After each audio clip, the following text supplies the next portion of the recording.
Denise Cariesta minta maaf ke rekan artis, tak mau anaknya kena karma. Denise Cariesta meminta maaf ke Uya Kuya, Ayu Dewi hingga Regi Datau.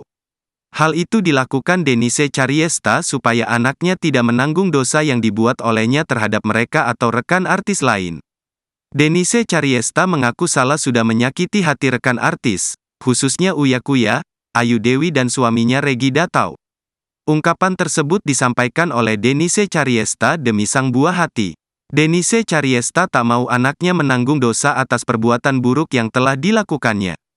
Lantaran perbuatannya di masa lalu, Denise merasa banyak orang yang telah sakit hati karena dirinya. Namun menurut Denise, dirinya tak pernah memiliki niat untuk berlaku jahat kepada seseorang. Denise juga berharap agar orang lain dapat mengerti dengan apa yang dilakukan oleh dirinya. Meski demikian, Denise mengaku legawa jika permohonan maafnya tak diterima oleh sejumlah pihak.